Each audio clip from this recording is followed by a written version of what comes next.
Hi friends, how are you? It's Miss Land. I wanted to read you a story today. The story is one of my favorites. It's called Chrysanthemum.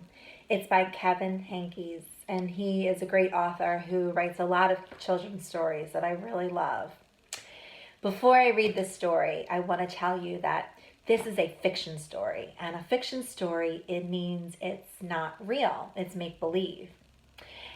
During this story, I want you to be listening and looking for a problem in the story and a solution to the problem. Attached to this lesson, you're going to find this worksheet. It tells us that good fiction texts are full of problems and solutions. You know why? Because they make the plot interesting. A problem is something that the character wants to figure out or change or fix. And a solution is the way that the problem is solved. Characters must actively work to solve problems. Sometimes they try several ways to solve the problem before it is solved. So think about that as we're going along in our story. At the end of the story, okay, you're going to fill out what the problem was, what steps did the character take to solve the problem, and then the solution. Before I get started, I wanted to go over some vocabulary words with you. The first word is informed. You're going to hear this word in the story. Informed is having knowledge, or someone's giving facts or telling something. You're informing someone. The next word is giggled, right? If you giggle like this, right? You lightly laugh like in a silly manner, you giggled. And you're going to hear this word in the story too, dreadful.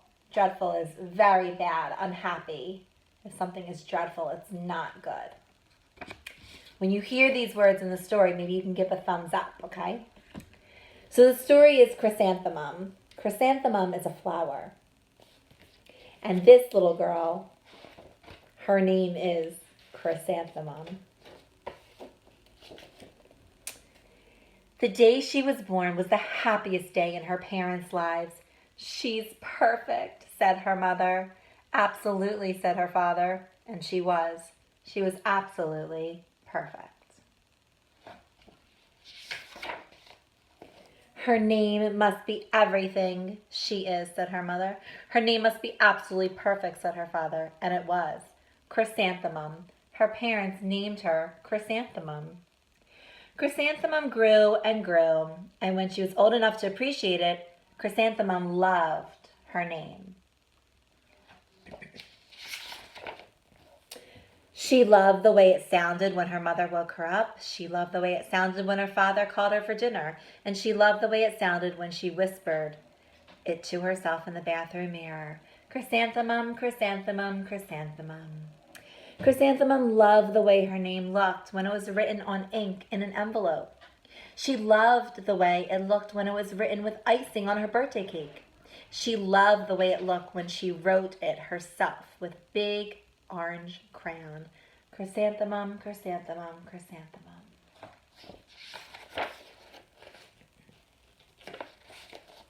Chrysanthemum thought her name was absolutely perfect.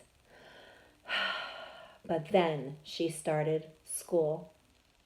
On her first day, Chrysanthemum wore her sunniest dress and her brightest smile. She ran all the way. Hooray, said Chrysanthemum, school. So you can tell she was really excited. But when Mrs. Chud took roll, everyone giggled. Because they thought her name was funny. Oh, that must have made her feel really sad. It's so long, said Joe. It scarcely fits on your name tag, said Rita, pointing. I'm named after my grandmother, said Victoria, and you're named after a flower. Chrysanthemum wilted. She did not think her name was absolutely perfect anymore. She thought her name was absolutely dreadful. Oh, there's one of our vocabulary words again. Oh, poor Chrysanthemum. She loved her name her whole life, and then she went to school, and the kids were making fun of her. That had to make her feel so bad. The rest of the day was not much better. During nap time, Victoria raised her hand and informed, that was one of our vocabulary words too, right, to tell. Mrs. Chud that Chrysanthemum's name was spelled with 13 letters. That's exactly half as many letters as there are in the entire alphabet, Victoria explained. Thank you for sharing with us, Victoria, said Mrs. Chud. Now put your head down.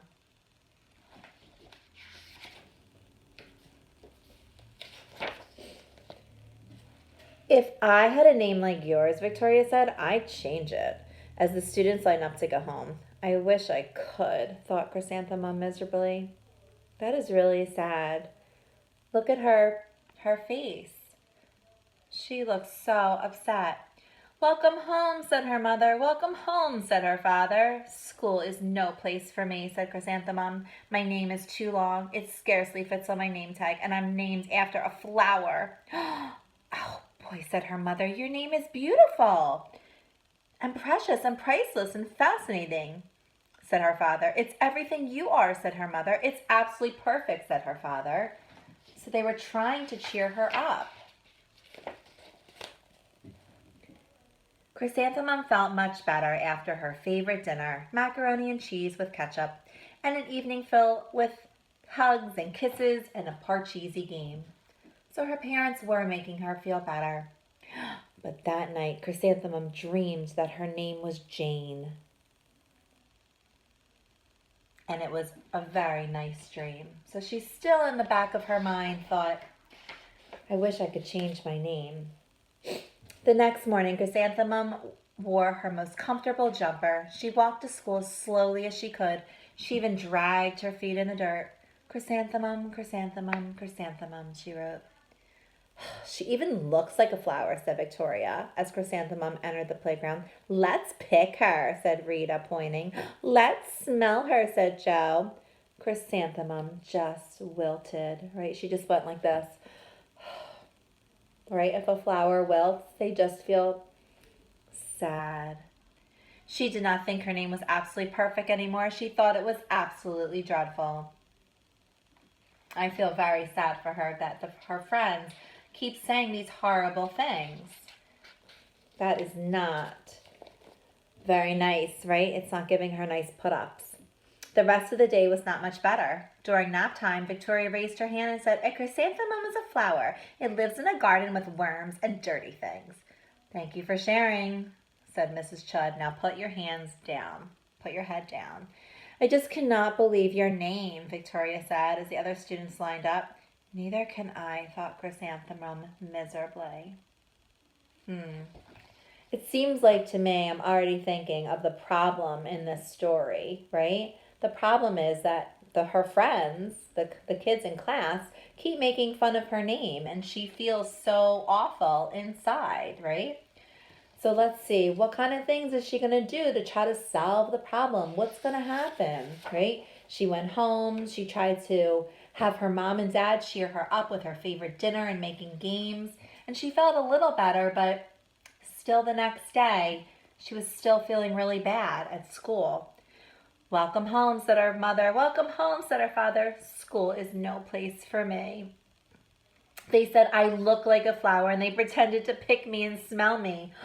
Oh my gosh, said her mother. You know what? They're just jealous and envious, said her father. Who wouldn't be jealous of a name like yours? After all, it's absolutely perfect. So again, her mom and dad tried to make her feel better. Chrysanthemum felt a little bit better after her favorite dessert, chocolate cake with buttercream frosting, and another evening filled of hugs and kisses and her favorite Parcheesi game.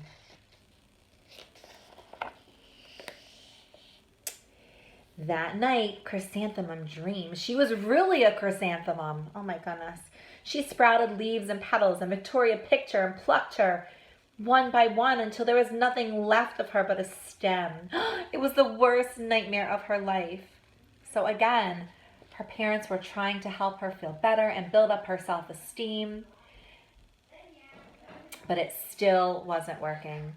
Chrysanthemum wore her outfit with 7 pockets the next morning. She loaded the pockets with her most prized possessions and her good luck charms. Chrysanthemum took the longest route possible to school. She stopped and started at each flower. Chrysanthemum, chrysanthemum, chrysanthemum, the flowers seemed to say. The next morning, the students were introduced to Miss Twinkle, the music teacher. Her voice was something like out of a dream, and everyone else about her just loved her. Look, she was so beautiful, and the way that she sang, the students were speechless. They thought Mrs. Twinkle was absolutely incredible. They went out of their way to make a nice impression. Mrs. Twinkle led the students in scales, and she assigned roles for the class musical. Victoria was the dainty fairy queen. Rita was the spiffy butterfly princess. And Jo was the all-important pixie messenger. And Chrysanthemum was picked to be a daisy. I wonder how she felt about that. Chrysanthemum's a daisy, chrysanthemum's a daisy. Jo and Rita and Victoria chanted, thinking it was so funny, right? Like how ironic that she was picked in this musical to be a flower when her name meant a flower. Chrysanthemum did not think it was funny at all. She just wilted. She did not think her name was absolutely perfect anymore. She thought it was absolutely dreadful. What is so funny, said Mrs. Twinkle. Chrysanthemum. Her name is so long, said Jo. It scarcely fits on a name tag, said Rita. I'm named after my grandmother, said Victoria, but she is named after a flower. My name is long, said Mrs. Twinkle. It is, said Jo. My name would scarcely fit on a name tag, said Mrs. Twinkle. It would, said Rita. And, said Mrs. Twinkle, I'm named after a flower too. Look at their faces. Look at Chrysanthemum's face. She is so excited. Yes, said Mrs. Twinkle, my name is Delphinium. Delphinium Twinkle. And if my baby is a girl, I'm considering Chrysanthemum as her name. I think it's absolutely perfect. Chrysanthemum could scarcely believe her ears. She blushed, she beamed, she bloomed. Chrysanthemum, chrysanthemum, chrysanthemum. She finally again thought her name was perfect, right? Because she finally got recognition from her wonderful music teacher that everyone loved, that her name was wonderful, right? And not only that, but her music teacher was named after a flower too. Finally, the other kids realized that it's okay to be named after a flower. And not only that, but it was wonderful. It's wonderful to be named after a flower. Jo and Rita and Victoria looked at Chrysanthemum. They finally realized they were wrong. They were sorry. You know what? Call me Marigold. Call me Carnation. Oh, how about call me Lily of the Valley? Now they all wanted to be named after flowers, right? Chrysanthemum did not think her name was absolutely perfect anymore. She knew it. Oh my goodness, I love the way this story ended. So this is the epilogue, which is the conclusion, which comes after the story. It said, overall, the class musical was a huge success. Chrysanthemum was absolutely perfect as a daisy. Victoria only made one mistake. She completely forgot her lines as the fairy queen. Chrysanthemum thought it was wildly funny and she giggled through the entire dance of the flower. Eventually, Mrs. Twinkle gave birth to a healthy baby girl, and guess what she named her? Chrysanthemum. Oh, I just love that story. It was so great. So we talked about in the beginning that the problem of the story, right, was that the friends were making fun of her name and Chrysanthemum was feeling really bad, right? Some of the things that she was doing to try to help herself to feel better was she was going home every night and she was talking to someone about it, right? If you have a problem, talk to someone. She went home and she told her mom and dad, and they were trying to help her feel better, right? By giving her hugs and kisses, playing games, making her favorite food. And even though it was helping a little bit, she wasn't totally feeling 100% better because remember, she kept having those dreams, right? But then the solution really came along was when Mrs. Twinkle, the music teacher that everybody loved, told the class that she was named after a flower too. It wasn't until then that everyone really started to see that, you know what? Naming after a flower is actually great. It's cool. It's awesome. All the kids at the end wanted to be named after a flower, right? When they realized that the music teacher was named after a flower, remember here? And they said, look, I want to be named Carnation. I want to be named Lily of the Valley. So in the end, Chrysanthemum ended up solving her problem. I really love that story. So remember, boys and girls, go to the worksheet and fill this out and tell me about the problem and the solution and the steps that were taken to solve the problem.